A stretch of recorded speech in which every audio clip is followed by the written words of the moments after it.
Halo, apa kabar? Semoga sehat selalu ya. Kali ini aku akan membahas algoritma decision tree. Sebelum kita praktekkan ke orange data mining, alangkah baiknya kita harus tahu pengertian decision tree itu seperti apa dan implementasi di dunia penelitian itu seperti apa. Yuk kita bahas. Aku telah menyediakan 4 jurnal ya, maaf, ada 4 jurnal. Ini semuanya membahas tentang decision tree dan implementasinya. Jurnal yang pertama ini ada dari Institut Riset dan Publikasi Indonesia atau IRPI. Nama jurnalnya Malcolm Indonesian Journal of Machine Learning and Computer Science. Volume 4 dikeluarkan tanggal 2 April 2024, halaman 570 sampai dengan 579. Judulnya adalah Implementasi Algoritma Decision Tree untuk Rekomendasi Film dan Klasifikasi Rating pada Platform Netflix. Yuk kita bahas lagi, kita review ya. Penulisnya ada Dimas Aditya Muhsinin. Yang pertama, penulis yang kedua M. Rafliansyah, penulis yang ketiga Sang Aji Ibrahim, penulis yang keempat Rahmat Denny, lalu penulis yang kelima Denok Wulandari. 1 sampai 4 ya. 1 sampai 4 itu mereka ada di program studi Teknik Informatika STMIK Amik Riau Indonesia. Lalu yang penulis nomor 5, ini program studinya teknik komputer di Institut Az-Zuhra Indonesia. Seperti itu ya.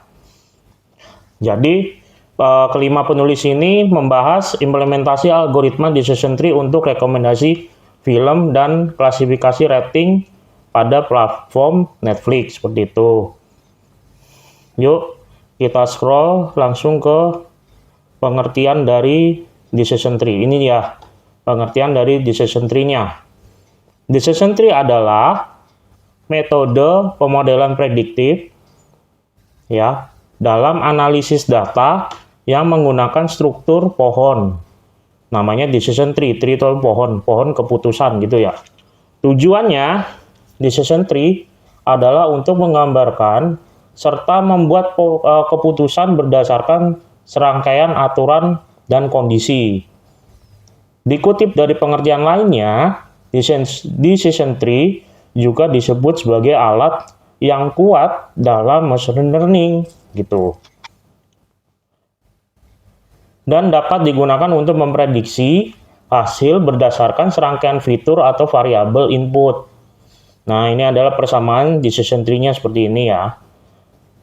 Di mana f(x), fungsi ini adalah prediksi yang dihasilkan oleh decision tree untuk input X nih ya. N-nya adalah simpul daun. CI itu adalah nilai kelas yang diberikan pada simpul daun ke I. RI wilayah yang diwakili oleh simpul daun ke I. Seperti itu ya. Lalu struktur data decision tree terdiri dari node dan rusuk atau tepi. Ada 3 jenis node pada decision tree, yaitu simpul atau akar, atau bisa disebut root atau node, simpul percabangan internal, branch atau simpul internal, dan simpul daun leaf atau node. Seperti itu ya. Decision tree merupakan penyederhanaan teknik klasifikasi untuk sejumlah kelas yang terbatas. Dengan internal simpul dan simpul akar diberi label sebagai nama atribut. Rusuk diberi label sebagai nilai atribut yang mungkin, dan simpul daun diberikan label sebagai kelas yang berbeda.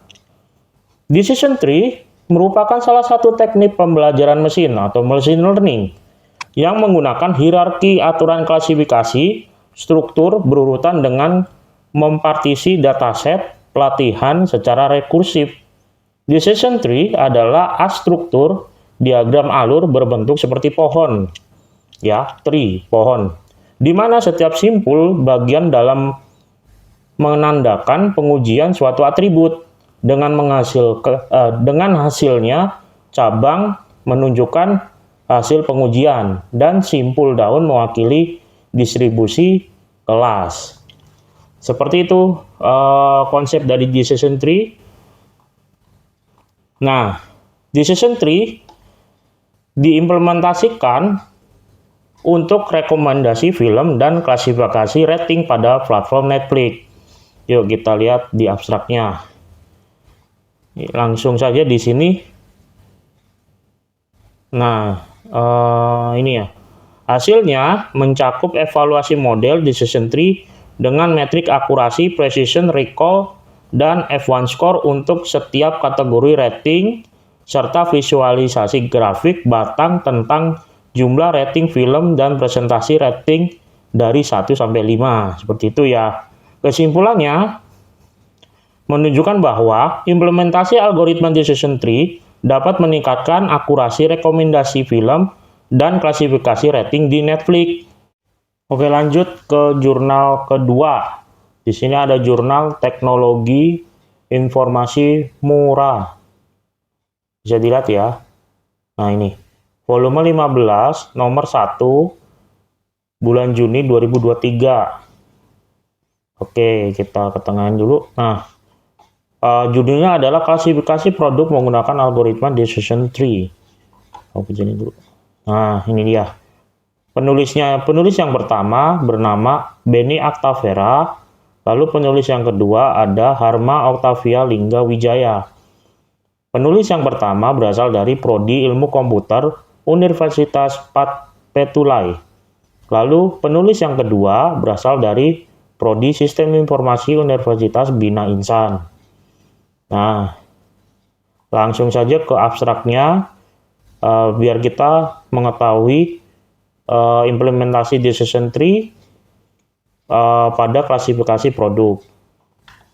Aku bacain yang langsung di sini. Metode decision tree adalah model prediksi menggunakan struktur pohon atau struktur hierarki. Konsep dari pohon keputusan adalah mengubah data menjadi decision tree dan aturan-aturan keputusan. Nah, ini keunggulan dari metode decision tree yaitu jika daerah pengambilan keputusan yang sebelumnya kompleks dan rumit dapat diubah menjadi lebih simpel dan spesifik. Nah, ini data penelitian ini, yang dimaksud ini tuh ini ya, klasifikasi produk ya. Data penelitian ini menggunakan bahasa pemrograman Python dengan akurasi 0,871. Ini jurnal yang kedua. Lalu jurnal yang ketiga, aku besarin dikit. Nah, ini jurnalnya dari JUSIK, Jurnal Sistem Informasi dan Ilmu Komputer, volume 1, nomor 4, bulan November, tahun 2023. Seperti itu ya. Oke, aku kecilin lagi. Nah, judulnya implementasi algoritma decision tree untuk klasifikasi serangan jantung. Nih, algoritma decision tree digunakan untuk klasifikasi serangan jantung. Yuk kita lanjut langsung ke abstraknya. Proses klasifikasi menggunakan decision tree ini ya, digunakan untuk memprediksi kemungkinan serangan jantung. Decision tree ini menarik karena memberikan fleksibilitas yang lebih tinggi dalam memberikan manfaat berupa representasi visual saran, sehingga prediksinya dapat diamati.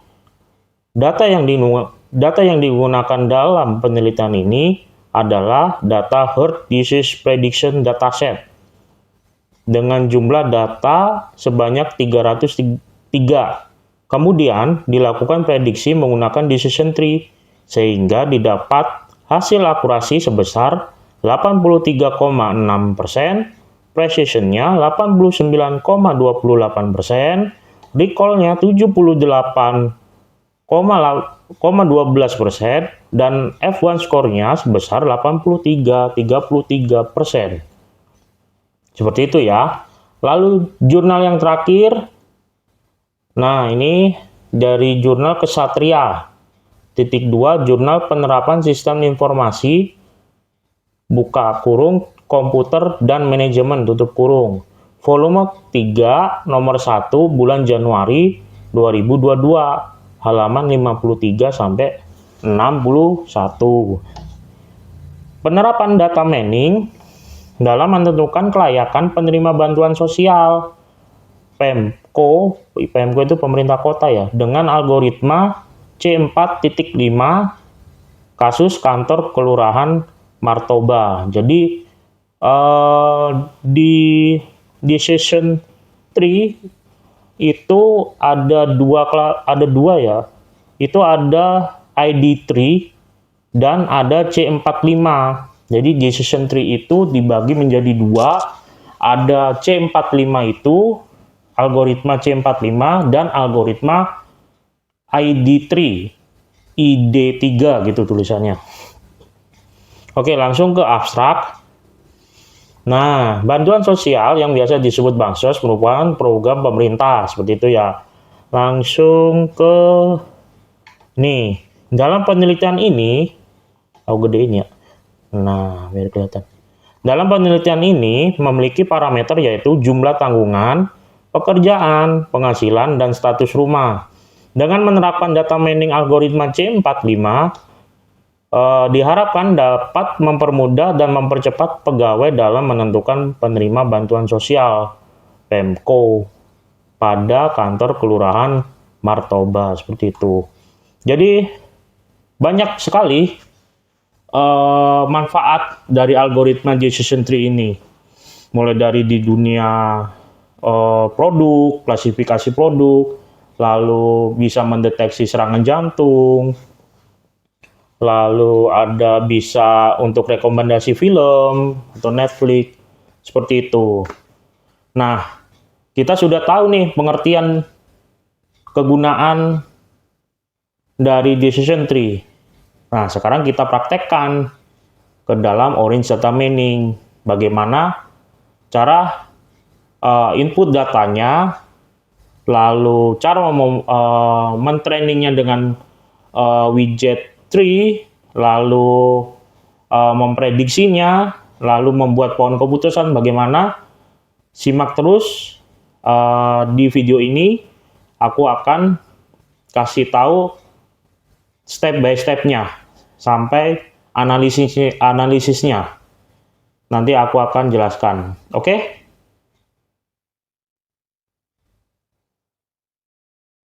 Oke. Setelah kita mengetahui pengertian dari algoritma decision tree dan contoh kasus implementasi algoritma decision tree pada keempat jurnal yang tadi, sekarang kita praktek analisis data dengan metode decision tree menggunakan aplikasi Orange Data Mining. Yuk kita buka aplikasi Orange Data Mining-nya. Ini adalah halaman pertama Orange Data Mining-nya. Kita bisa close atau kita bisa klik new, boleh. Dan ini adalah kanvasnya. Yuk kita mainkan. Kita klik file di sini, kita double klik. Nah, di sini kita menggunakan dataset iris ya. Jadi bunga iris ya, seperti itu ya. Oke, kalau kalian belum ada datasetnya, bisa kalian klik browse, lalu pilih iris tab, iris titik tab, open. Itu ya. Lalu di sini ada info bunga iris dataset. Classical dataset with 150 instance, 150 inputan, yang terdiri dari iris setosa, iris virginica, dan iris versicolor, seperti itu. Lalu ada 4 fitur terdiri dari sepal length, sepal width, petal length, petal width, dan klasifikasi dari iris itu. Itu ada 4 ya. Dan ini klasifikasinya yang sebagai target seperti itu ya. Lalu ada informasi lagi, classification categorical class with 3 values atau 3 value. Tidak ada missing value di dalam kelima tabel ini. Seperti itu ya. Oke, kita klik target, langsung apply, langsung kita close. Nah, untuk mengetahui datanya, biasa kita pakai yang namanya data table. Oke, ini ya. Yuk kita double klik. Nah, di sini adalah kondisi datanya seperti ini. Ini ada info 150 inputan, tidak ada missing data, 4 fitur, 1, 2, 3, 4. Seperti itu ya. Dengan target 3 value, ada 3 value. Iris versi color, iris setosa, sama iris virginica. Seperti itu ya. Oke, kita close. Lalu langsung saja kita modelkan pakai decision tree. Kita di sini ketik aja tree ya. T R E E. Ini ya. Oke. Lalu kita tarik lagi untuk mengetahui kondisi dari pohon keputusan ini. Jadi gambar pohonnya. Pakai tree viewer. Bisa double klik di sini. Nah, ini ya. Ini adalah pohon keputusannya. Oke, kita silang dulu. Kita bahas satu-satu. Di ini, di model tree ini, kita double klik. Nah, di sini ada informasi parameter namanya. Itu ya. Yuk, kita bahas. Jadi penjelasan dari parameter-parameter yang digunakan pada pohon keputusan di Orange Data Mining terkait dengan induce binary tree. Ini induce binary tree. Oke, tercentang ya semuanya. Lalu ada min number of instance in leaf ini ya. Ini diisi 2. Jadi parameter ini menentukan jumlah minimum instance yang harus dimiliki sebuah leaf atau node. Sebuah leaf node gitu ya maksudnya. Sebelum pohon berhenti membagi lebih lanjut. Jika ada simpul yang jumlah datanya kurang dari 2, maka pohon tidak akan memecahnya lagi. Itu. Ini membantu menghindari pembentukan simpul dengan sangat sedikit data yang mungkin menyebabkan overfitting. Overfitting itu model yang terlalu spesifik terhadap data pelatihan seperti itu ya. Lalu yang kedua ada do not split subset smaller than. Parameter ini menentukan bahwa jika ada suatu subset data yang memiliki kurang dari 5, nih ada 5 ya, kurang dari 5 instance ya, pohon tidak akan memecah subset tersebut lebih lanjut gitu. Ini juga bertujuan untuk mencegah overfitting. Nah, ini tujuannya dua ini mencegah overfitting dan memastikan bahwa hanya subset dengan cukup data yang akan dibagi. Oke, lanjut di limit the maximal tree depth to. Ada 100. Apa maksudnya? Yuk kita bahas. Parameter ini membatasi kedalaman maksimal pohon hingga 100 level. Ya, 100 level. Setiap kali pohon membuat cabang baru, kedalamannya bertambah 1. Itu. Nanti kita jelaskan di pohon keputusannya. Membatasi kedalaman pohon penting untuk mencegah pembentukan pohon yang terlalu dalam yang bisa menyebabkan overfitting. Nah, tujuannya lagi overfitting nih ya. Dan mempersulit interpretasi model. Pada pengaturan ini, pohon bisa memiliki hingga 100 level cabang sebelum berhenti. Itu ya. Lalu yang ini ada classification. Stop when majority reach berapa persen gitu ya, 95%. Kalau di sini tulisannya 95%. Yuk kita bahas. Parameter ini menghentikan proses pemisahan jika dalam node mayoritas instance mencapai 95% atau lebih dari satu kelas tertentu. Dengan kata lain, nih ya, dengan kata lain, jika 95% atau lebih data dalam node tersebut sudah termasuk dalam satu kategori, misal mayoritas besar dari satu spesies bunga iris, pohon akan berhenti memecah node itu karena pemisahan lebih lanjut tidak akan banyak meningkatkan akurasi. Seperti itu ya, penjelasan dari parameter dan klasifikasi. Oke, yuk sekarang kita lihat di pohon keputusannya atau decision tree-nya dengan cara double klik di tree viewer. Double klik. Nah, muncul pohon keputusannya. Kita bahas satu-satu ya. Yang paling atas adalah peta length. Length. Itu ya. Jika peta length-nya terbagi menjadi dua nih. Ada yang kurang dari sama dengan 1,9, ada yang lebih dari 1,9. Kalau kurang dari sama dengan 1,9, maka sudah dipastikan iris setosa. Itu ya. Kalau peta length-nya lebih dari 1,9, tunggu dulu. Kita lihat dulu width-nya berapa. Nah, width-nya nih kita berapa. Kalaupun width-nya itu lebih dari 1,7, maka bunganya termasuk iris virginica. Oke.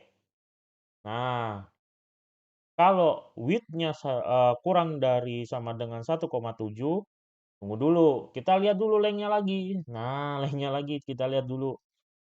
Kalau length-nya itu dibagi menjadi dua ya. Kalau length-nya itu kurang dari sama dengan 4,9, sudah pasti dia masuk iris versi color, iris versi color gitu. Lalu kalau peta length-nya lebih dari 4,9, nah peta width-nya dilihat dulu, tunggu dulu. Peta width-nya berapa? Kalau peta width-nya kurang dari sama dengan 1,5, dia masuk iris virginica. Kalau width-nya, petal width-nya lebih dari 1,5, dia masuk iris versi color. Seperti itu interpretasi dari pohon keputusan. Nah, sekarang udah tahu ya. Yuk kita lanjutkan ke kita nentuin test and score-nya ya.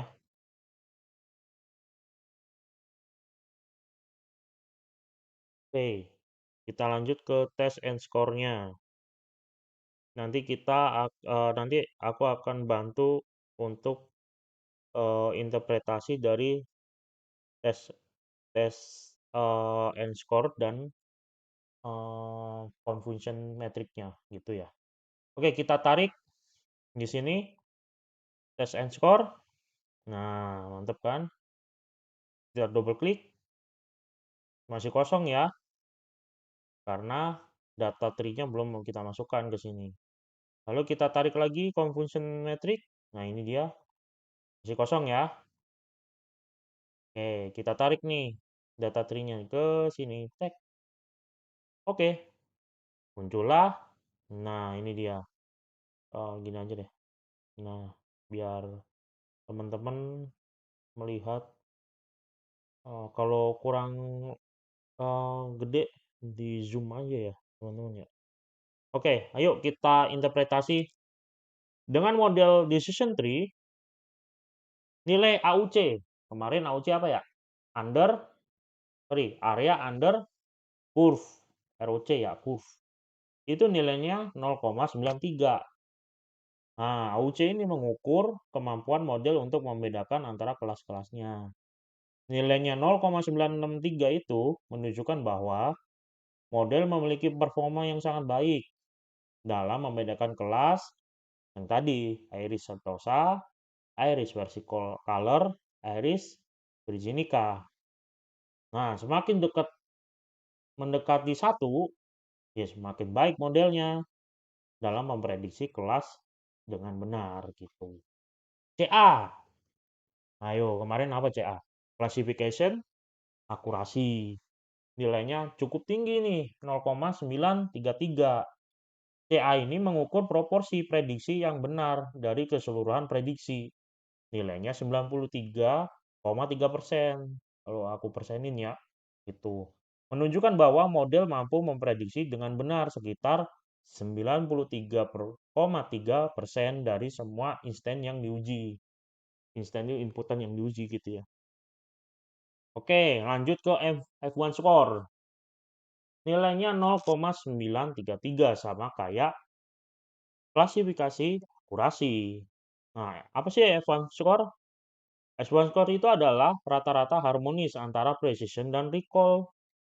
Dengan nilai 0,933, ini menunjukkan keseimbangan yang sangat baik antara ketepatan model, precision, dan kemampuannya dalam mendeteksi semua instan yang benar. Lalu ada yang namanya precision. Nilainya juga cukup tinggi, 0,934. Precision mengukur seberapa tepat prediksi model terhadap suatu kelas. Nah, nilai 0,934 berarti bahwa 93,4% dari prediksi yang dihasilkan itu benar gitu. Sekarang recall 0,933. Recall ini mengukur seberapa baik model menemukan semua instan yang sebenarnya milik kelas tertentu. Nilai 0,933 berarti bahwa 93% ya. Nah, 93% dari instan kelas tertentu diprediksi dengan benar. Yang terakhir adalah MCC, Matthew Correlation Coefficient, nilainya 0,9. Ini ukuran kualitas klasifikasi biner yang memperhitungkan keseimbangan antara kelas yang diprediksi. 0,9 nih ya, menunjukkan korelasi yang sangat baik antara prediksi dan kebenaran aktual. Itu adalah interpretasi dari test and core. Yuk, kita lanjut. Ya, ini adalah confusion metriknya. Aku lebarin dulu ya. Nah, mana tadi? Nah, ini adalah confusion metriknya. Terdapat dua, ada predicted dan aktual. Di sini ada Iris Sentosa, Iris versicolor, Iris virginica. Nah, yuk kita bahas satu. Iris Setosa dan Iris Setosa nilainya 50. Jadi ada aktual 50, predicted 50. Jadi semua instance Iris Setosa diprediksi dengan benar ya sebagai Iris Setosa. Tidak ada kesalahan prediksi untuk spesies ini. Artinya model 100% akurat dalam memprediksi Iris Setosa seperti itu. Lanjut ke prediksi Iris versicolor ya. Versicolor ya. Ini ada 46. Ya, jadi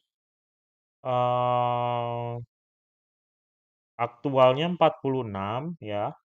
Prediktornya 46, namun terdapat 4 instance di mana Iris versicolor diprediksi sebagai Iris virginica. Mana? Ini ya. Nah, ini. Lalu, ini menunjukkan bahwa model sedikit kesulitan dalam membedakan antara Iris versicolor dan Iris virginica karena ada beberapa kasus di mana versicolor dianggap sebagai virginica seperti itu ya. Lalu ada prediksi untuk Iris virginica. Nah, aktualnya 44, prediksi juga 44 nih ya. Namun ada 6 nih, 6 inputan atau 6 instance di mana Iris virginica ini diprediksi sebagai iris versi color. Nih ada 6 kesalahannya. Ini menunjukkan tantangan yang sama dengan prediksi iris versi color di mana ada ambiguitas ya dalam memisahkan spesies ini dari iris versi colornya. Seperti itu. Oke, lalu kesimpulan yang didapat, iris setosa sangat mudah dibedakan oleh model. Jadi benar-benar 100% akurat ya. Seperti itu.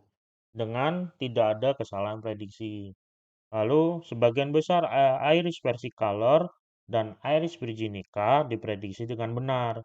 Tetapi ada sedikit ya, tadi ada 4 dan 6 ini ya. Ada sedikit overlap di antara keduanya. Beberapa instance iris versi color salah diklasifikasi sebagai iris virginica dan sebaliknya, seperti itu ya. Lalu secara keseluruhan, model memiliki performa yang sangat baik. Tadi udah kita bahas di test and score-nya ya. Dengan AUC yang mendekati sempurna dan akurasi atau CA tadi ya, klasifikasi akurasi, precision, dan recall yang tinggi. Namun, ada ruang untuk perbaikan dalam memisahkan beberapa instance antara iris versi color dan iris virginica. Model ini menunjukkan kemampuan yang solid dalam mengklasifikasi dataset iris dengan beberapa tantangan dalam membedakan antara spesies yang mirip. Seperti itu, analisis datanya menggunakan metode algoritma decision tree. Dengan dataset, kita ngambil tadi datasetnya adalah bunga iris, gitu ya. Sudah aku jelaskan mulai dari cara memodelkannya pakai tree, lalu aku juga udah menjelaskan di viewernya, pohon keputusannya, lalu test and score-nya, dan yang terakhir tadi confusion metric-nya. Oke, jadi seperti itu analisis data pakai metode algoritma decision tree menggunakan aplikasi Orange Data Mining. Nantikan video aku berikutnya membahas algoritma yang ada di data mining. Tetap stay tune. Kalau belum subscribe, silakan subscribe, like, boleh di-share kalau ini memang bermanfaat buat kalian. Oke, akhir kata, Assalamualaikum warahmatullahi wabarakatuh. Bye.